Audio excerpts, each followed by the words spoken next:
Never. It's not an episode of Holotheatre if we don't have some audio troubles. But welcome to an all new episode of Holotheatre, everybody. I am Dan Tartaglione, also known as D Tartag One.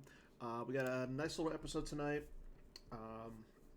Normally, I would have a guest on with a co-host. We would normally have a nice show and everything, but unfortunately, we had a little bit of a some tragedy struck the community this past week with the passing of Devon Hubner. He's a great guy, long time volunteer of the PC. He did a lot of the coding behind the scenes and everything, helped with the website, helped with GEMP, just helped with a lot of the things that we take for granted at this point. So last year I actually had the honor of interviewing Devon with Kendall Hallman. Devon came on. He talked a little bit about what was going on with with GEMP, with the website, and then he also talked about a format that he'd like to play with one of his friends, where it's all Jawa based. Devon also was one of the Advocate Award winners. He got to design the Tusken Raider with blaster rifle. He talked a little bit about that, and then we also gave like our myself, Kendall, and Devon also gave like our top 5 or top 3 Jawas. So I felt like it was kind of a important. It was nice to go back and just revisit the interview from last year. As like I said, it was a really nice interview. It was really good to sit down with him. I didn't have a chance to really meet him in person, so coming on the Holotheatre was a really nice way to talk to Devon. But before we go into that, we got some logistics, some news, some important stuff to talk about. We got to talk about we got the Gem PC currently going on. There are a few players who have actually finished up their first round matchups. So far, Matt Harrison Trainer advanced over Chris Jedi Harper. Martin Denbof beat Peter Jacobson. Our first upset with Chris Gogolin, former Gem PC winner, was upsetted by Nathan Russell, Bib Fortuna. So nice job, Nathan. Scrolling on down the line, J.C. Smith took down Andy Talaga. Trevor Partridge took down Andrew Moss. Kind of an upset there at 85 over a 44 seed. And then Jeff Levine, our number 3 seed, advanced, and then Daniel Amore advanced as well. And then earlier today saw that Michael Pistone beat down Mika Fleetwood. So there's the update on the Gem PC. We got some time left, so if you haven't got your first round match, please go ahead and get it in as we go from 128 to 64. And then looking at this is the first month of the OCS, and no surprise of anybody, Timo Dusel has already completed all 12 of his games. He's currently sitting at 10-2. Lemmy Z sitting at 8-4, right behind him. But looking on down the line, there's a lot of good players still playing, and they still have some games left. Connor Britton, Stubley, he's sitting there at 8-2. Casey is sitting at 5-1. Matt Wadden sitting at 5-0. Jeff Levine and Brian Fred both sitting at 4-0. Batmouse, AJ Hatum, Matt Harrison Trainer all sitting there at 3-0 as well. So you still got some time left for the OCS. You got 21 days, 3 weeks from today. So make sure you guys get out there, play, get yourself some foils, and then what a good way to participate. And then really quick, speaking of foils, our marketing advocate, Jared Napolitano, went ahead and updated the PC AI and foil checklist. So as of 1/30, January 30th, 2024, you can see like what foils are coming up for the 2024 season, including the on the Chrome foil. You can have the Clone Command Center.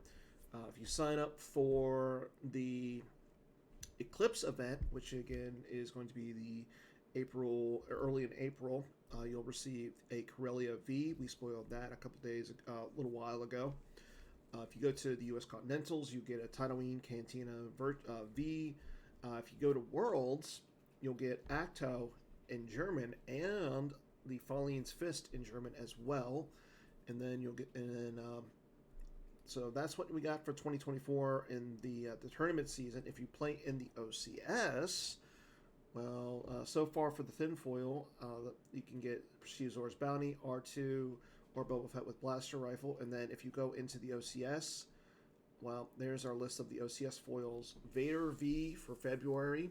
Always 2 there are for March. What chance do we have for April? June is Anakin's Destiny. A New Secret Base V is going to be for July. August is the Shield is down V.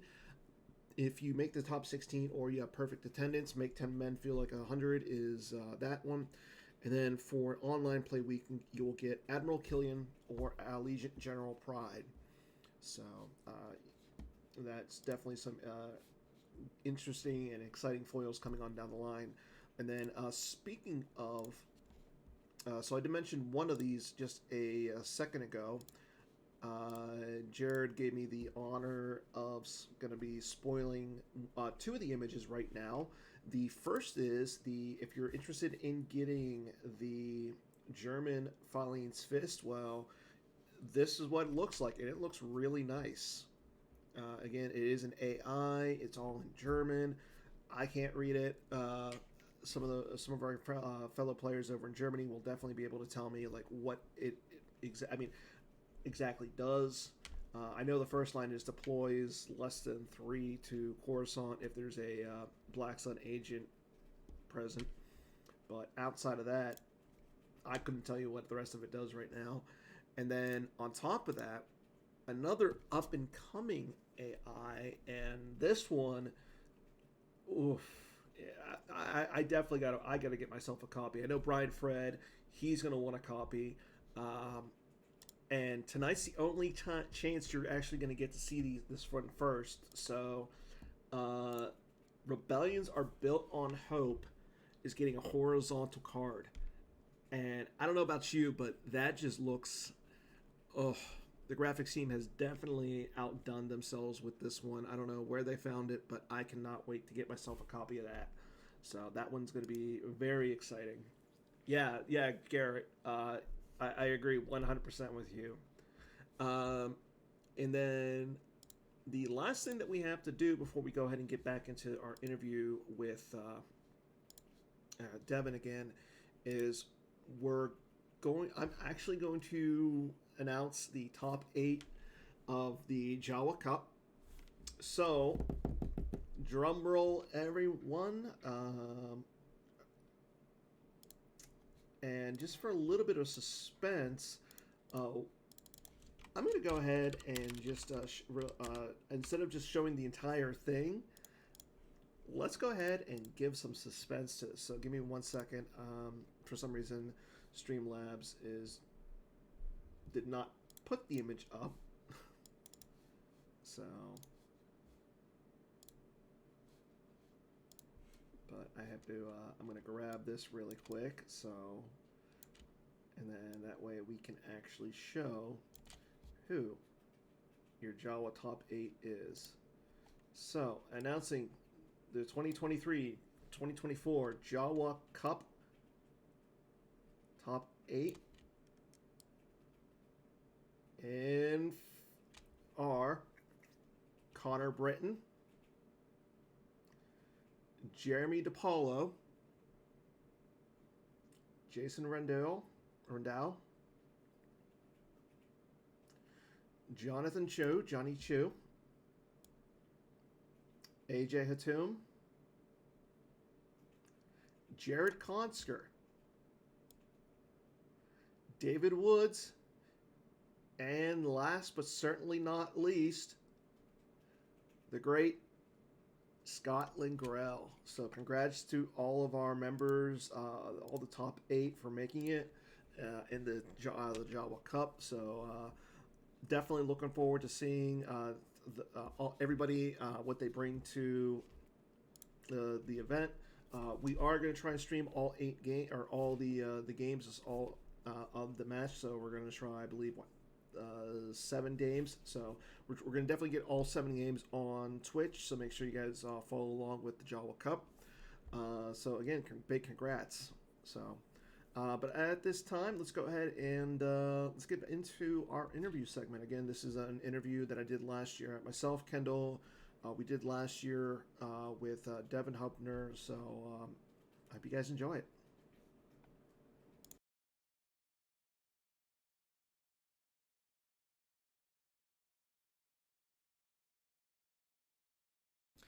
Okay, so that's the end of the news. So why don't we go into our interview with Devon? So Devon, this is your first time on the show. I don't know if a lot of people know who you are. You're one of those people that does a lot of work behind the scenes, especially on GEMP. Uh, so why don't we hear about like what got you into Star Wars the game back in Yeah, like originally? yeah. So I first got into the game back in 1994, right, with Premiere. Okay. My buddy John and I, we bought the little Premiere decks at our local game shop, and we went home and tried to figure out how to calculate attrition on our kitchen table.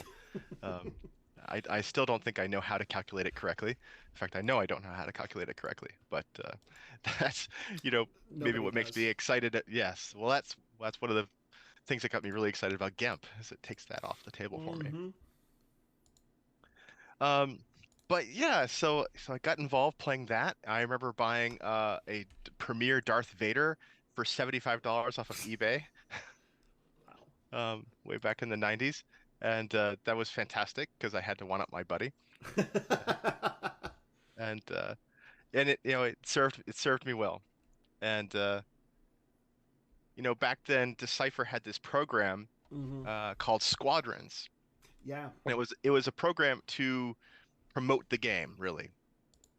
And they wanted people who were geographically located around the country to, promote it to their local game shops, Mm-hmm. promote it to, just get people playing it really. And so if you attended the re-release of Star Wars back in the 90s in Keene, New Hampshire, you would have received those red leader and gold leader Star Wars cards, courtesy of me.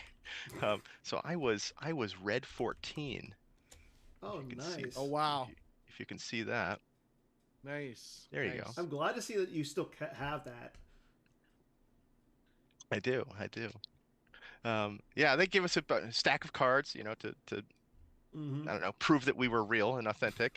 And they sent us a big stack of those gold leader, yellow leader cards and said, or red leader, and said, "Hey, pass these out." So that seemed like the right venue to do it. And mm-hmm. I don't know if anybody actually started playing it because of it, but that's where my stack of them went to. Um, but yeah, I stopped collecting the game around Dagobah. Okay. Um, but I sort of I don't know, lurked for a long time, we'll say that. And I got back involved with the players committee around 2019. Might have been earlier than that. I don't remember it honestly at this point. But it was completely self-serving. Um, I wanted to download the cube lists from the site. I was Okay. going to get together with my old buddy John, and I said, "Hey, this is a great opportunity. We'll play some Star Wars card game. It'll be fantastic." Very, very retro and nostalgic fulfilling. But the website wasn't up. I couldn't download the lists. Or if it Okay. did stay up, or if it was up for moments, and then it would just instantly go down again. And so I reached out to the powers that be and I said, "Hey, do you need help getting the website to be online? mm-hmm. Because that's one of my You guys powers." said yes. And they said yes. I would hope. Yeah. Being. Um, and so I know a lot about hosting on the cloud. Mm-hmm. So I got to work migrating all of our stuff off of our legacy platform, the website, the store, things like, yeah, Scomp, vKit. Oh I wow. moved them all over to a new hosting platform. Mm-hmm. GEMP was already on the cloud hosting platform, so I didn't really have to do anything with that. But Okay. everything else, I brought it over. And that's, oh, and the forums, of course. Who can forget the forums? Um, Me.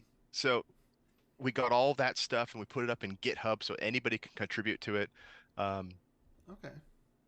and that's really where I got back involved, is just trying to, I guess, be the Wizard of Oz behind the scenes, making sure that all the websites and everything stay online.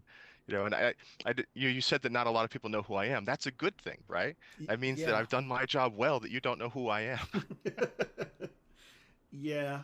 Yeah, I mean, I think you'd rather be the guy, like in sports. You don't want to hear from the refs. You don't want to know who the Right. refs are because they're doing the right thing. Like it's better to know like somebody like Chris Kelly or Jared versus That's right. And that's yourself. really it, right? I create the ability for those fine folks to really do their job and create the game, and that the rest of us get to play, right? I mean, Hmm. that's really it. I like to play. I have a weekly game. I play with my buddy John still, Okay. and it's like I said, it's completely self-serving, right? It's all up on GEMP. He's in Nebraska. I'm here in Maine, Oh, and wow. so we're able to get together and have our weekly game. Uh, it's it's an interesting experience for me because if I try out a deck that I've put together and I feel pretty good about it, Hmm. I can play against I don't know, a real player, and I'll lose within 3 turns. Um, but if I play against my old buddy John, um, it's a 3 hour game. So Okay. it's a weird juxtaposition to live in that world. But I really enjoy it. It's a great time. I look forward to it every week. See, and that's great that you keep it going with your weekly game with a friend of yours, even though like Yeah, you yeah. guys are so far apart. I think if memory serves me, you might be one of the only players in Maine that I can think of. Well, I could be one of the only official players in Maine. Maybe Hmm. one of the only ones that's willing to admit it. We'll say that, or write their name down on the list. Yeah. So you said you started with Premiere and everything, but you started collecting in Dagobah. What made you stop in Dagobah? Um, there was nothing specific about it that made me stop, I'll say. Okay. I told you I bought Darth Vader on eBay. I bought I bought the Executor on eBay too. My singular goal in the game was always to beat John. So I love it. I've always played dark side right from those days, and I play it Hmm. now. And then he's always played light side. So we've had a very balanced, I don't know, 30-year duel.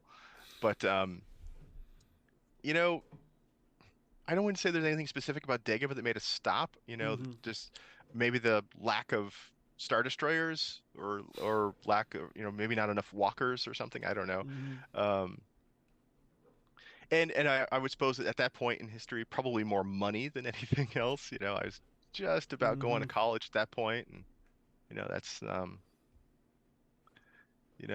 didn't have the disposable income then that I Hmm. to buy a lot of cards. And where John was the only guy I was playing against, there wasn't a huge amount of motivation to buy them either. So, But and you were saying like you got back into the game because you wanted to yeah. do the cube. Have you uh, now? Have you printed out the cube? Do you have like a physical copy, or is it just strictly I online? never actually ended up printing the physical copy. It was always something I wanted to do, but I Hmm. just never got to do it. And then pandemic happened, so that kind of put the whole thing on hold for me. Just got to talk to Scott. I mean, Scott and Jared. I mean, I think they can easily get you one of the physical copies of the cube. Now, I mean, now we've have different iterations of the cube. We have, I know, It's true. Jonathan Murray out in Georgia. He created a different copy of it. Have you checked out that one at all? I haven't looked at any of the new ones, to be honest. And Okay. if I have an idea of the cube I want to have make in my head for my grand, like, in person rendezvous or reunion with my Hmm. friends. And it's basically it's the all Jawa deck, um, where basically you can pick any card you want Hmm. as long as it's a Jawa. And part of that, I have to admit, is because I want to play with some people that never played with us in the past, and I want to make it Okay. a simple entry to them. Like, look, you know, this deck is easy to play. There are modest 20 Jawas in it. All you got to do is, just play that, and you'll be all right. I mean, isn't that a little difficult because you're limiting to? I mean, the Jawas have some weird texts. Like, They do. so I mean, But as long as you hang out in Tatooine, it all works out fine. It true. basically, you put some restrictions around it that like you must be on Tatooine, you must deploy to Tatooine, and no other locations, right? No other Hmm. systems, no other sites. It's Tatooine or nothing, and that works out well. Okay, so And then of course you can just always Ellis Hollerot yourself over to, some other location after you've deployed to Tatooine. now have you seen a lot of like? Have you played with any of the virtual cards at all? Oh yeah, no, we play with all the virtual cards all the time. Yeah, yeah, every week. I love those. Wait. Hold on. So you can move. So you can deploy non-Tatooine sites, or Um, offi- yes is officially the answer okay, there, right? okay. So Yeah. so can you docking bay transit too? Oh yeah, yeah, Okay. 100%. So okay. The problem is like, how do you take, 20 Jawas and move them, or well, maybe 10, and move them in a hurry, right? Right. Without spending the world's supply of force that you don't have. Hmm. I guess you. Yeah. I mean, I guess you could. Well, I mean, there's strategy here, but it seems like because you could. Well, I guess it's like where the point is. What you're saying is there's less value in that. Like even if you're moving to the 3-2 on Naboo, like you could move Right. there, but it would be so much work when there's probably a drain of 2 sites on Tatooine. Right, exactly. Yeah, exactly, right. I mean, you got the cantina. I mean, have you seen a bunch of Jawas in the cantina before, Mm. Kendall? And can you well, but also you wouldn't need to move. But okay, if you're talking Nabrin, then you could so you wouldn't need Nabrin or first aid combo or whatever to teleport to transport. You wouldn't need to move a whole pile of them because your opponent can't deploy to that site, right? So Oh, to the cantina? no, to like to the 3-2 to the generator Oh, core. So you play the Oh, generator core, and then you Nabrin one Jawa over there, and then you get to force train there, and until they can find their Ellis, they can't contest you there, right? That's how that works, right? yeah, technically that is true, but I consider that style of play in bad faith, and That I would always be give a that would really be. big yeah. frowny face to Oh, my okay. to my opponent when he does that. I'm like, okay, No, that's I fair, understand. I 100% understand. accurate, but I'm over here, Look, look, I am all about like games are broken. I mean, it just seems to me like it would be easier to just ban all non-Tatooine locations. That- Why even yeah. have the non-Tatooine locations available? that's fair. I mean, That's if fair. you think about it, like out of the what 9 movies, Tatooine was one of the major locations for. I mean, I think what you saw Tatooine in In 5 movies. It's in 5 movies 5. of the Skywalker saga. Yeah, It's in all what you 3 said. prequels and A New Hope and Jedi. You're right. You're right. You're right. Yeah, I was trying to think if it was on episode 3, but yes, at the very, very, very end when Obi-Wan shows up with baby Luke. Mm-hmm. Yeah, and I mean, Greg Zinn is in the chat saying Jakku was fake Tatooine. You're That's not. true, right? You're not It's not wrong. Tatooine at all. Jakku You're has a not wrong. different personality, though. The fact that, honestly, like more Star Wars systems aren't just also Tatooine, like, The I sand on mean, Jakku flows to the right instead of to the left. I just feel like if you're talking about a galaxy of planets that are, most of those planets that are inhabitable are going to be just barely inhabitable. So you're going to have, and in my head canon, this is totally head canon, but like what we see of Tatooine is like that's like the nicest area. Like that's that's like Yeah. that's like Tatooine, Canada. And like because if you go because then if you go closer to the like that's the temperate zone is that, and then if you go down south towards the equator it's just completely unlivable. Yeah. Whereas Hoth, where they land on Hoth, in my head canon, that's the equator. Okay.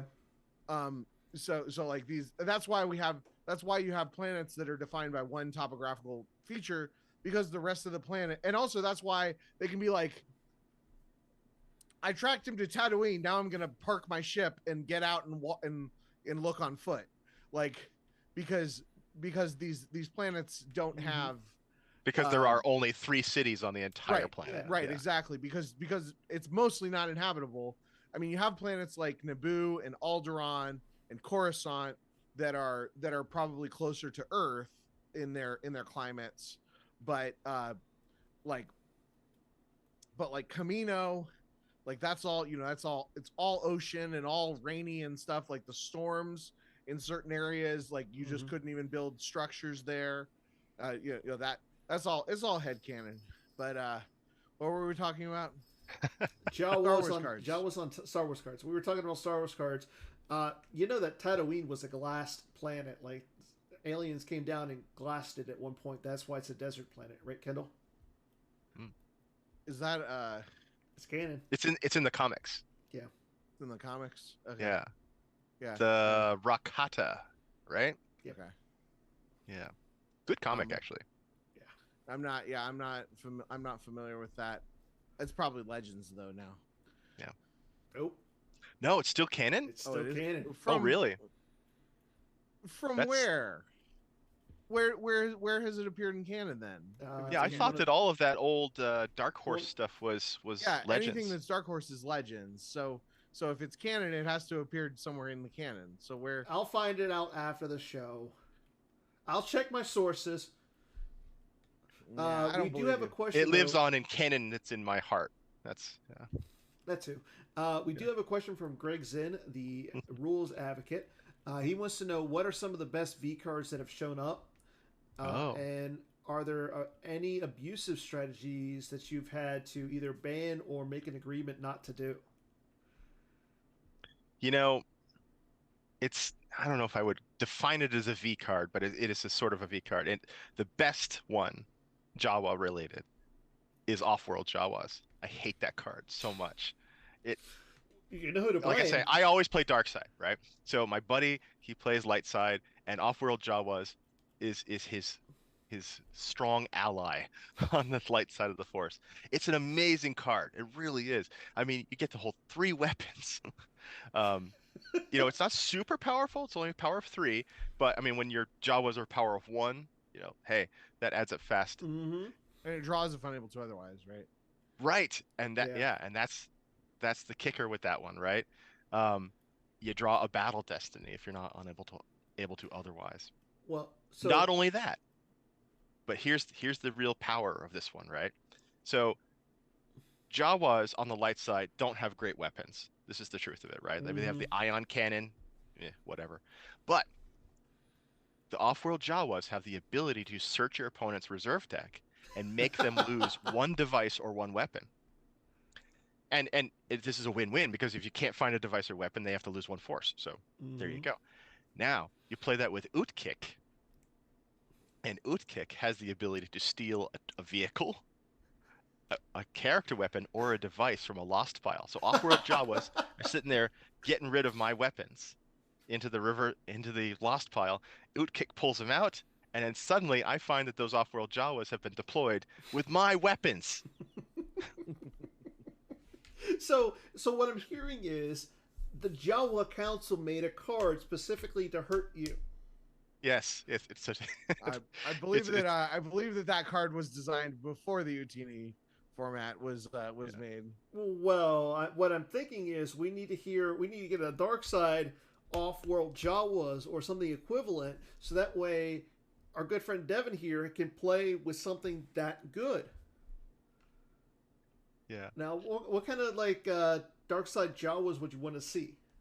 Oh man, you know what I would love to see?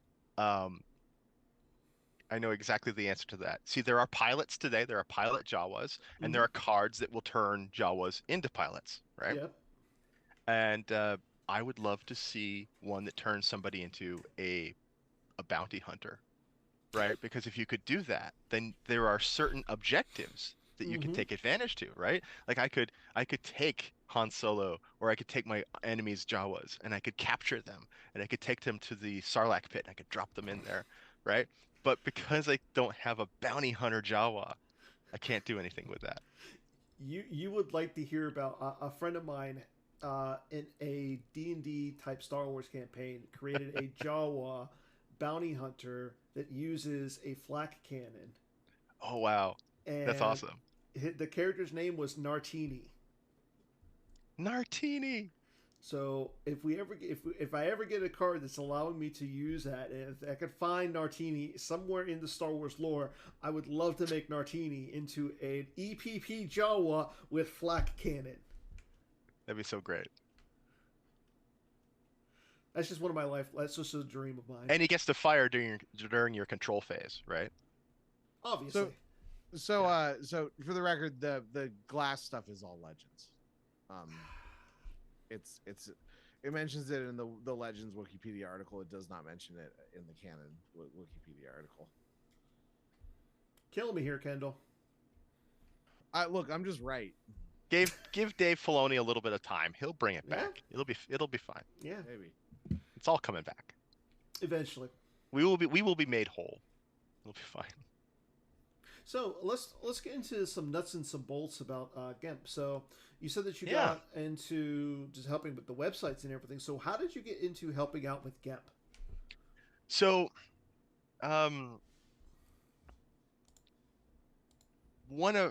in my real life, I'm a DevOps consultant, and that's just a fancy way of saying that I help companies automate their cloud workloads. Okay. And so I mentioned earlier that we put all of our source code up into GIMP, GitHub, so that anybody can contribute to it. Mm-hmm. And so part of that is when you contribute to GitHub, maybe that contribution is a new card image, Okay. right? Well, you don't want to have the requirement of me or Greg or somebody else to have to upload that for you. Wouldn't it be great if that could automatically flow up to our content delivery network?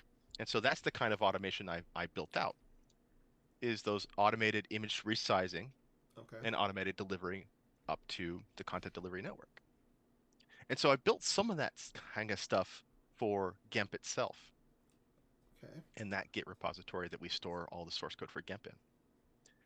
So the other thing I wanted to do was make some mild auto improvements to the interface. So if you've gone into the interface, I'm responsible for doing things like I made the format rules page, the leagues page, the deck validator, Wow. and I made it so you could change the different background patterns during a game. You know, high importance stuff. But so that's really how I got involved contributing to the source code of GAMP. Okay. Was one to handle the more DevOpsy automated parts of it, and then also to tweak some of the interface settings. But all of the tweaking of the interface settings, that was the price I paid so that I could get Utini into the game. I love how the goal is to make Utini. Yes, I was, like I said, completely self-serving. That was my entire focus, was I'm going to get this Utini format in the game. And so I did all that stuff to make it happen. But no, so yeah, we've got a lot of little other changes that we've been working on as well, and Okay. part of that is just to try to, again, scale the game. If the game goes down, if it crashes, that's just a bad time for everybody, right? Yeah. And I mean, who wants that? What can you do to make sure that my internet doesn't go down in the middle of a GIMP game? That's what I want to know. Well, I'll tell you. So one of the projects we've been working on is to make it so the game server can scale. Today, Okay. we run GAMP on, shocker, one host, just one. So if it goes down for everybody. Well, if the next time you play a GAMP game, notice the URL, pay attention to it, and you'll notice that the game ID is a long random string of characters. Well, Mhm. once upon a time, maybe 6 months ago, 9 months ago now, it was just a number. 1, 2, 3, 4, 5, that kind of thing. Now it's a random ID number. And so that random ID number allows us to potentially have more than one GAMP server in the back end. So Mhm. incoming request comes in, says, oh, the ID number starts with a 5, route it over here. ID number starts with a 7, routed over here. And so suddenly we've gone from 1 server to 10 servers, just by the virtue of changing that incoming URL to be unique. So that kind of stuff will allow us in the future to allow your game to stay isolated on your server. And so when somebody plays Walkling or something and, drains the entire server of its memory over here, that host restarts automatically and your game continues uninterrupted. Okay. So, but what if my internet goes down? Oh yeah. Well, you can fall back to your cell phone. Or you could move out of Ohio and find a place that actually has good internet. Yeah. No, my come internet to Maine. is, I don't my have internet is fine. It's just that once a day it goes down for like 2 minutes. Once a day? Yeah. Wow. You're pulling in too much internets. Look, I'm not in charge. I mean, I'm sure it happens. I'm sure it happens with a lot of people. It's just that because I remote into my work and then I'm on the internet all night, when it goes down for like just a few seconds, like everything freaks out, Well, there's your answer right there. What? You're hogging all the internet. I'm hogging all the internet? Yeah. Okay. Well, I guess I need... There's only so much internet flowing to Ohio, You can't take it all for yourself. Okay. Well, I'm going to need you to work on that. That one is beyond my abilities. Okay. Well, look, I'm content creator of the year, so I'm just saying. That should count for something, right? Yeah. Yeah. You got your award. You got your stuff that it counts for. You just call up your internet service provider and say, "Don't you understand who I am? I'm someone of some importance." I'm the 2021 Nalhutta regional champion. I thought it was by default. What do you mean? What do you mean? It means that you win if no one else shows up. Yeah. No, there were 6 people at that event.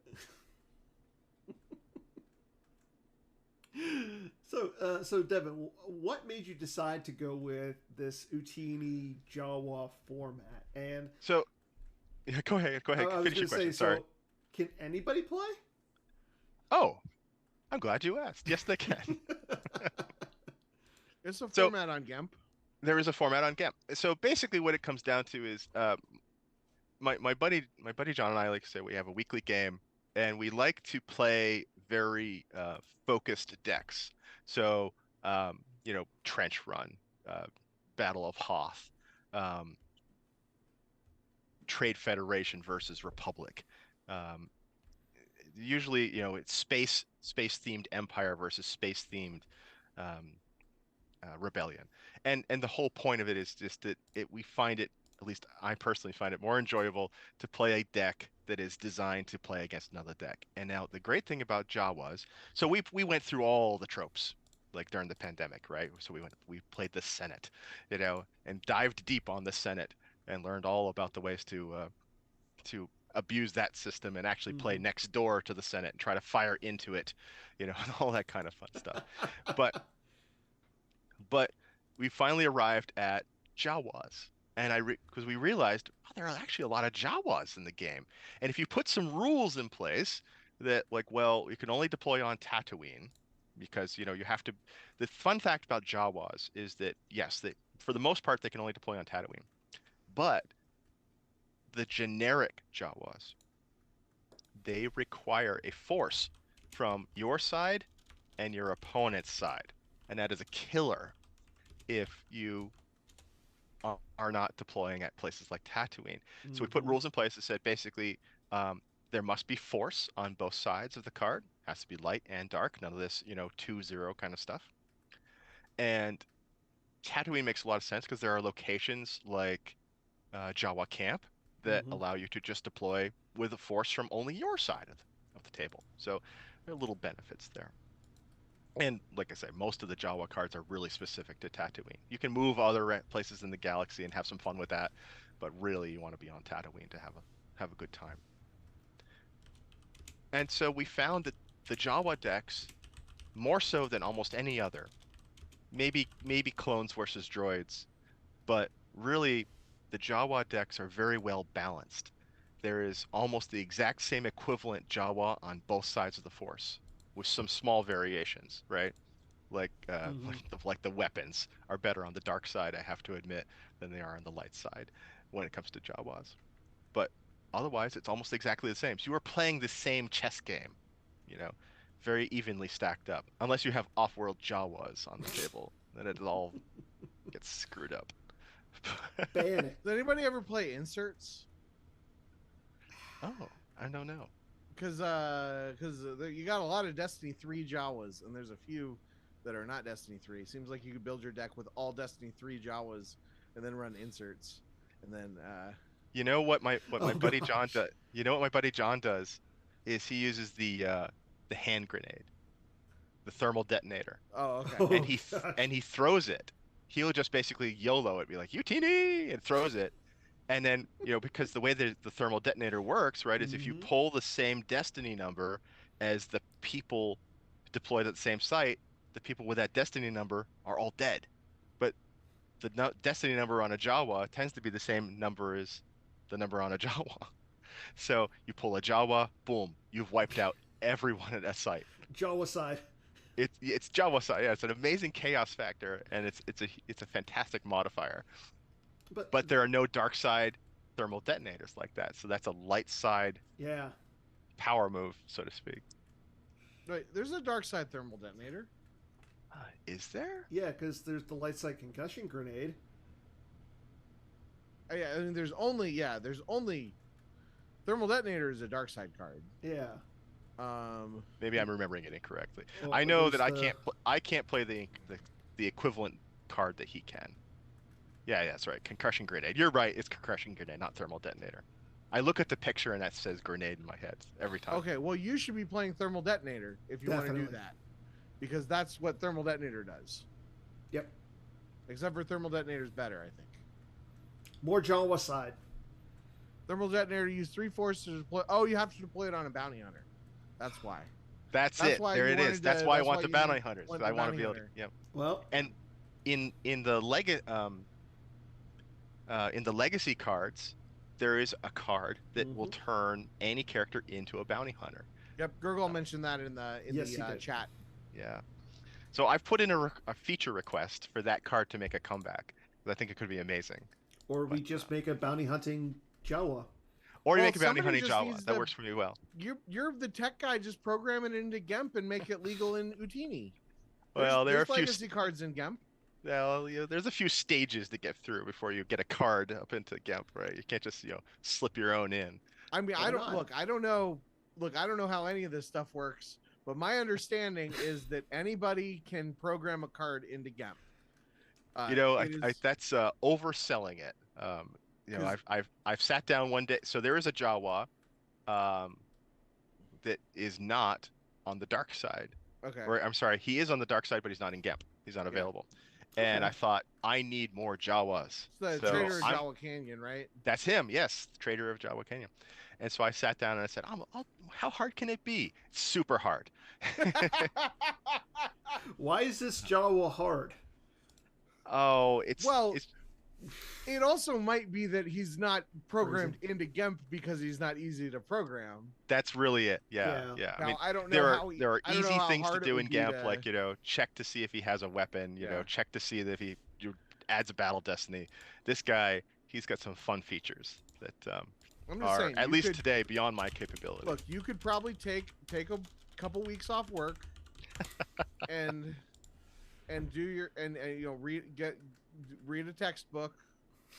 Have I'm sure my wife will love that, right? I'm gonna take all of this year's vacation time so I can program this one Jawa card into GEMP. You know I what? mean, look, if you're not going to majors, I don't know what else you're using your vacation time for. What I'm hearing is Kendall will gladly supplement all the money that you would lose by I said programming this vacation in. time. I said vacation time. I'm not asking you to take. Oh, look, I am not asking you to take one more day than you have allotted for vacation. All I'm asking is that you don't go on vacation the rest of the year. I feel Unless like it's it's a for reasonable Jawas, yeah. compromise. Well, I don't know, Kendall. I think you should compensate him for this. I look if you come out to Ohio for an event, Your entry is free. Does that go for anybody? No, just Devon. Only ththose that will add Jawas to the card game. Yeah, that actually. Didn't I just say that I would gladly make a new Jawa? Anybody who programs a card into GEMP, I will definitely any card. If you program one card into GEMP, your entry to any Ohio event is free. Okay. Yeah, GEMP. GEMP is an amazing service. It really is. I mean, the fact that it can calculate what it can calculate. I mean, I can't figure out how to do attrition, but somehow it can. And it always surprises me. Right when I think I'm understanding how attrition works, I'm like, I finally have it. I finally got it. It's just like, no, by the way, your attrition is now 20. I'm like, it is? Apparently. Okay. So it's an amazing system. You understand how it works. You probably just forgot a card. Probably. I'm willing to admit that. Because there's always some card that's doing something out there on my table that I missed. Yeah, even I will be like, okay, I'm expecting my Battle Destiny to be 7, and then it'll say 9, and I'll be like, okay. I don't know what that other 2's from. Usually I can figure it out. But I'll take it. Yeah. GEMP is written in Java, right? And so Java, just like the coffee. So it's a programming language. Built originally by Sun Microsystems, now owned by Oracle. So if people out there know Java and are interested in learning how to create cards, and we can always use that help on the GEMP system for sure. Awesome. Well, being that this is an episode revolving around Jawas, Houdini, and all the fun stuff, we got a little special treat for all you viewers tonight. The three of us compiled a list of our top 5 Jawas. So we're going to start off with Kendall, and you can discuss your list, tell why they're on your list, whatever. Garrett is asking how my game against Kendall in the Corellia League went. I'm going to plead the 5th on that one. You can answer it, Kendall, if you want. It was rough. It was rough. Dan played Revolution in his deck. Revolution, Gunite. Yeah. I used 2 shields on Revolution and Gunite. Sense. And I had this. And then I did do a Sense shield and grabber. I just figured I could just push through, and I did. I got through your harvest strategy. Like I grabbed harvest, so you couldn't do shenanigans with that. It was your second Nabrin that I did cancel, but you sensed the canceller, and my canceller was Dick. I don't know. I think I took I should have been more aggressive in the game, but it was a rough loss. I felt like an idiot.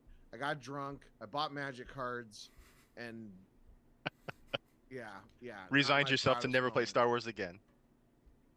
Well, then I had like the best game ever in my OCS game versus Squirlock. He was playing Rops, and I was playing There's Good in Him. I got 2 cards stacked on Field of Conflict, and then he deployed Vader, and so Luke was on Vader, and I managed to get 1 more battle win in, and then he flipped, and once Rops flips and spreads and stuff, like I just couldn't get another battle win in, and he was draining me out until I finally was able to find a 6. But it was like the best moment, because I had no other path to victory, and then I was able to. So Star Wars cards. So Kendall. Dan almost made me quit, but then Steve got me back in it. Steve Squirlock he's a great guy. If you guys don't know him, he's an Indiana guy. He's a great guy. So number 5 on my list was the old-fashioned Premier Jawa. It's just iconic. It confuses people when they first play the 2-player game, because both players have to use a force, and it's got the asterisk, and everybody's like, what does the asterisk mean? And I don't know. Mm-hmm. So am I doing the whole list, or just doing the whole list? We're going yours. Okay. Oh, wait. There we go. Okay. Number 4, we've got Duro. Technically Duro Virtual, I guess. Wow. I mean, I have to have him on the list because because there's only so many Jawas, and he's the only playable Jawa in real time in real games. You say that. He shows up in my court deck, even though I'm never happy to see him. But he's there, and he does his job sometimes. Sometimes he finds a key droid when you need him. Deals with he's one of the answers to Leia Rebel Princess. Yep. And if you're mad at him, well, sometimes you can make your opponent hit him with a lightsaber, so that's always good.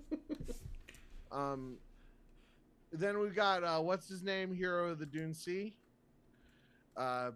which I don't even know what he does, but I just think he's got a cool name.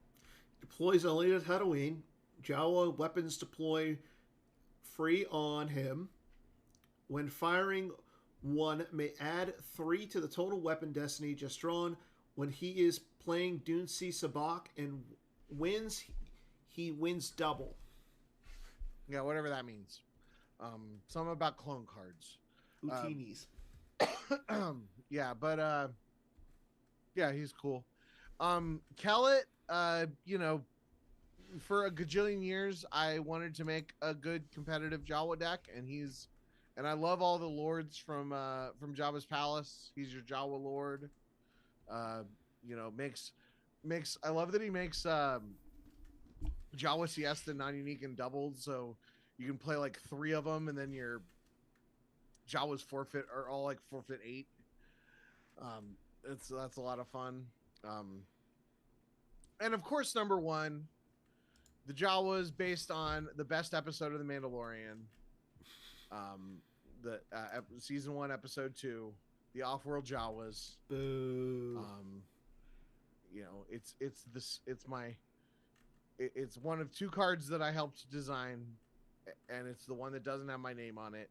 So that's, is what it is. But it's a sea slip, which always love sea slips. I love that image on Jawa Siesta.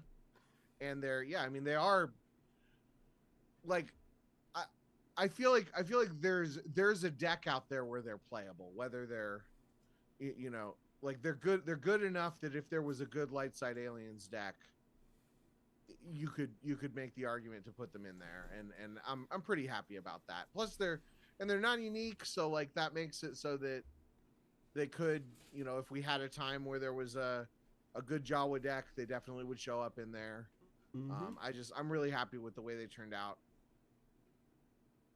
Okay, so that was Kendall's list. Pretty good list, minus the number 1. Wait, you don't like the Off-World Jawas now? Nope. Okay. Because it's a sea slip. Oh.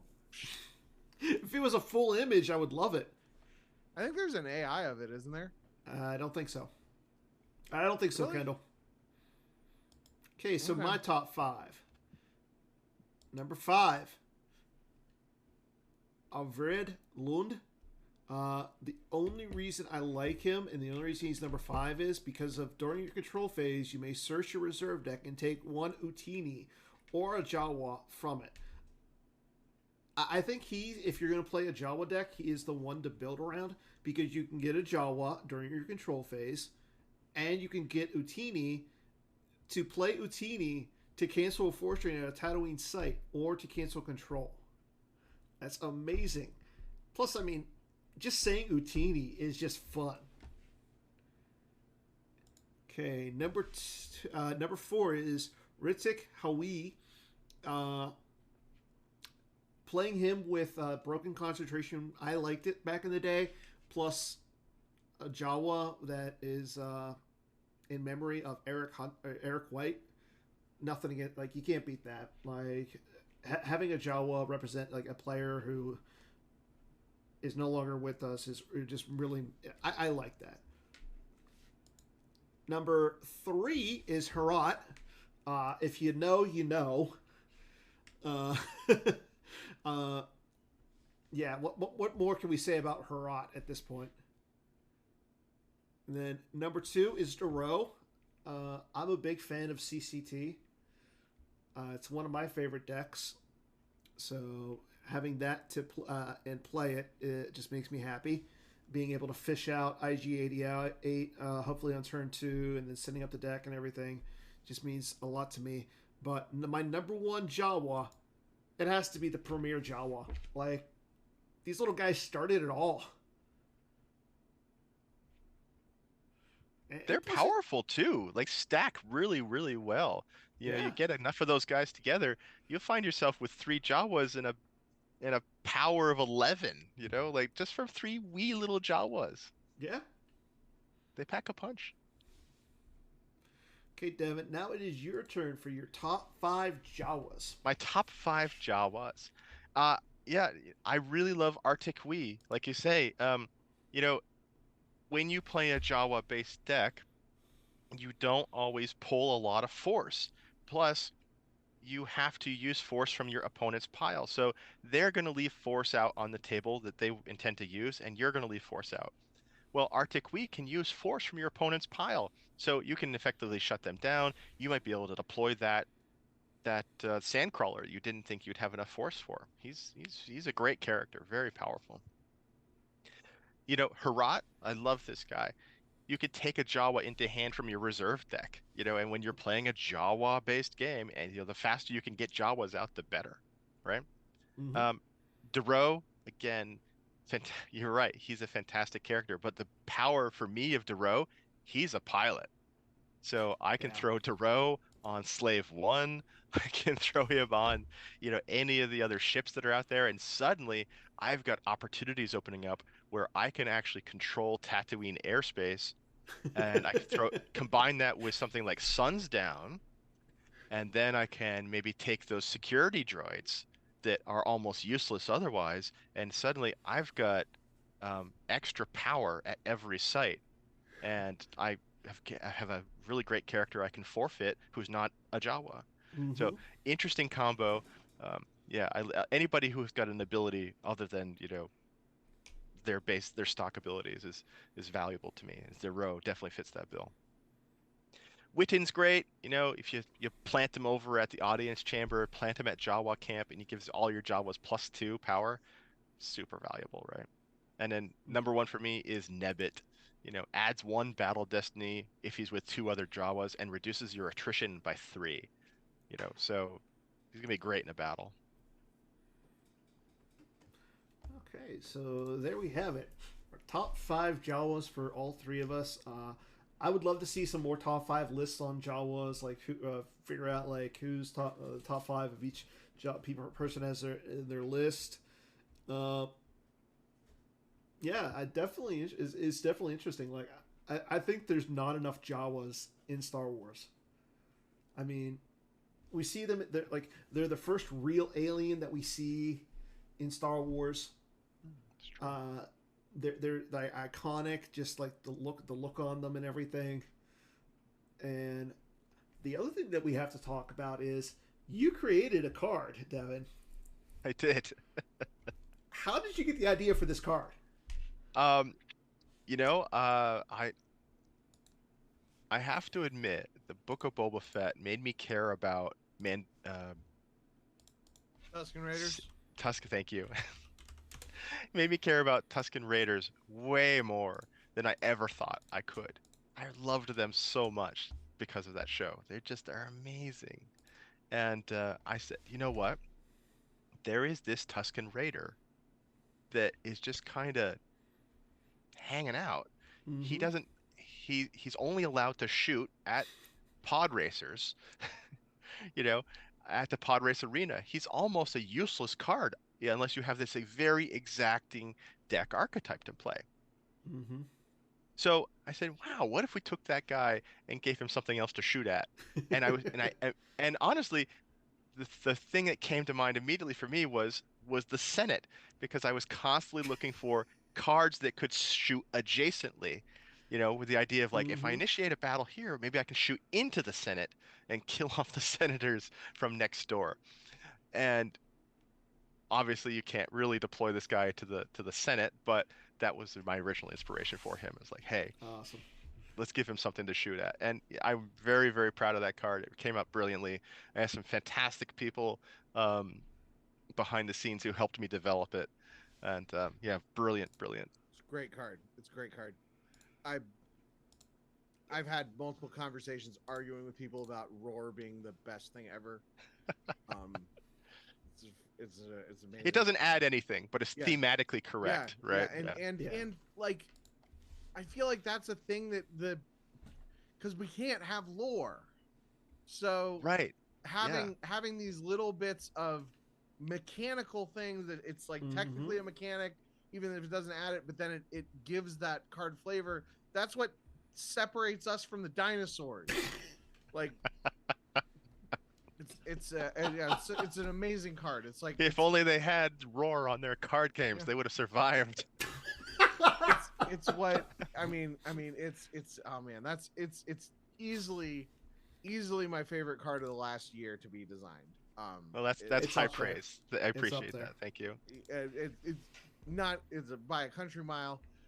It is my great shame that I have not physically built my EPP Tusken Raider deck, even though it's really bad. But like, I got bad players to play against. I should build it and then play against those players. You know what what this means, It's Kendall? really fun to play with that build versus Travis's Gungans deck. Kendall, Ooh, yeah. it's time to give up your Content Creator of the Year award until you create the deck in person. Well, I have the Carl hooked me up with like 20 Tusken Raiders. It does occur to me that this one doesn't shoot pod racers, but the other one does shoot pod racers. So if you Yes. have both of them Yeah. together, then they can shoot pod racers and not pod racers.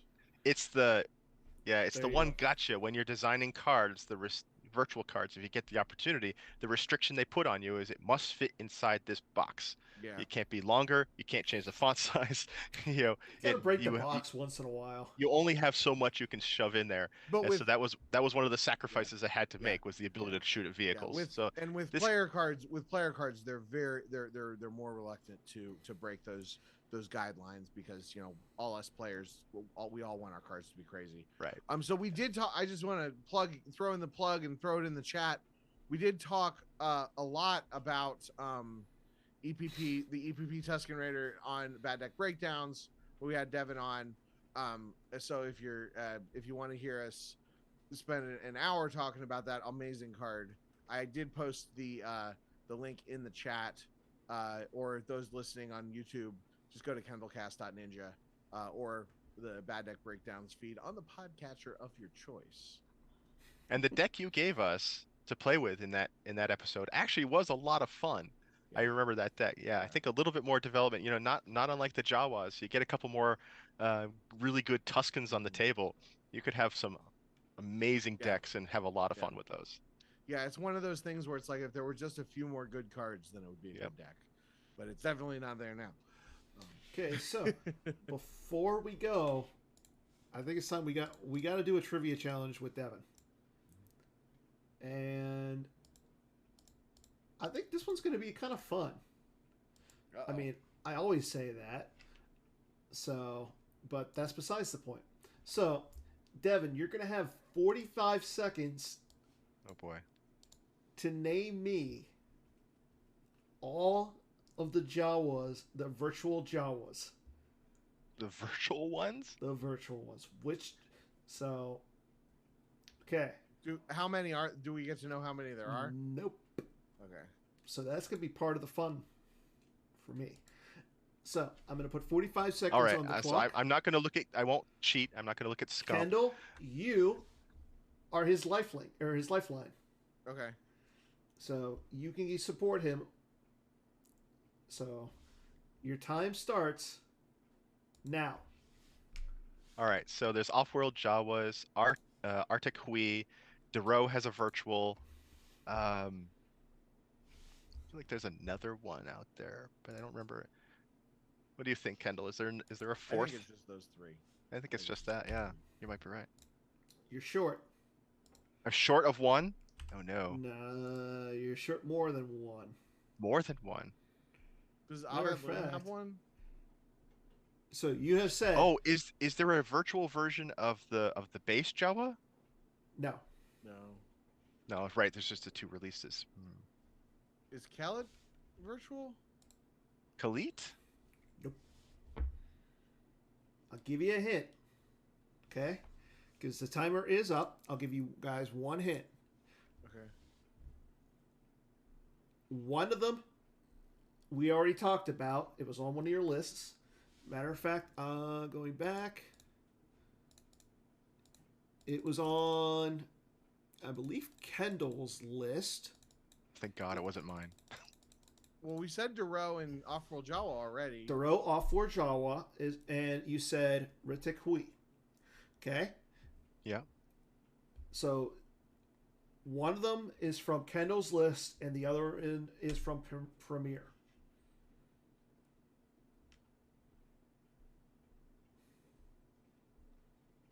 Really?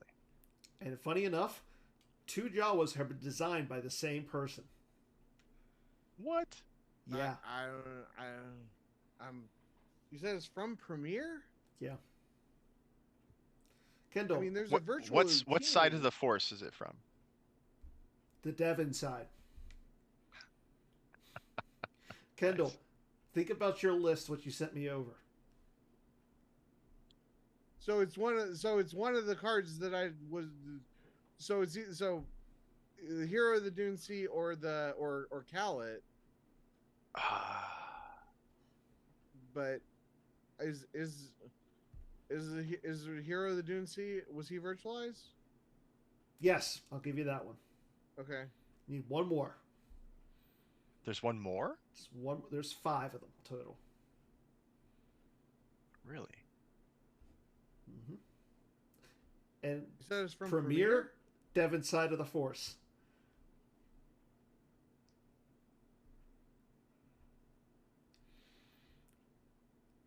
This might Is be it a fun. legacy card? No. You got me. I don't know. Kendall? I mean, I know that Utini and Jawa Blaster probably had, but I don't know of any Jawas by name.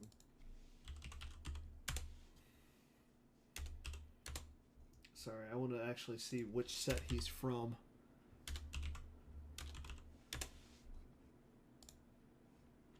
Dacha. Dacha. Of course, Dacha. Yeah. You were close. You guys were this close.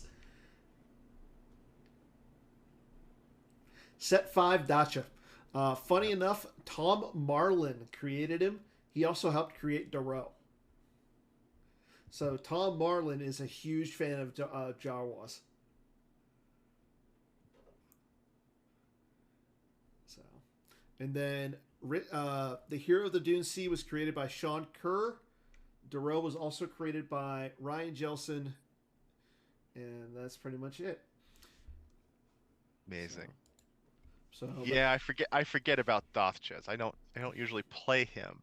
But he does have a power, right? Yeah, you can pull from your reserve deck if you just deployed a droid, and if you do that Suns Down nighttime conditions deck I was talking about, like, he could be powerful. He's a scavenger. Once per turn, if your droid just deployed to the same site, you can peek at the top 2 of your reserve deck, take 1 into hand. During a battle here, you may forfeit him or 1 non-permanent weapon droid to the use pile using forfeit equals 0 or forfeit equals 3. I once had this game concept I tried out in the Jawa format, or the Utini format, which was basically going to be to put timer mines at every site to blow up.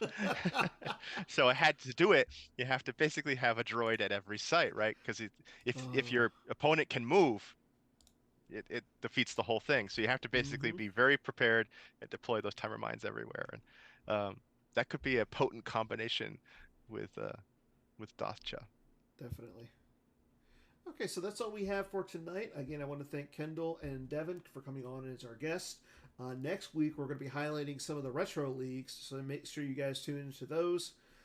So until then, go play online play, go play some Jawa, some Utinis, and as always, may the Force be with you.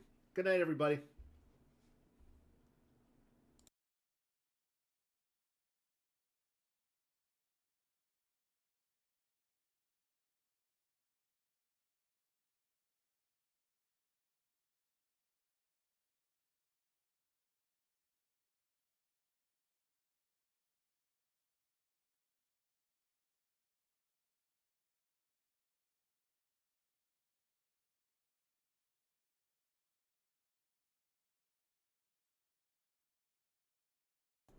Oh, I wasn't. My mic wasn't turned on, but that's all I got. Make sure everybody tunes in next week. Gonna have Team USA on to talk about their outright cup victory over Team Europe. So that's gonna be a fun one. So so tune into that one. That's all we got for tonight. Thank you for watching, and I'll see you guys next week.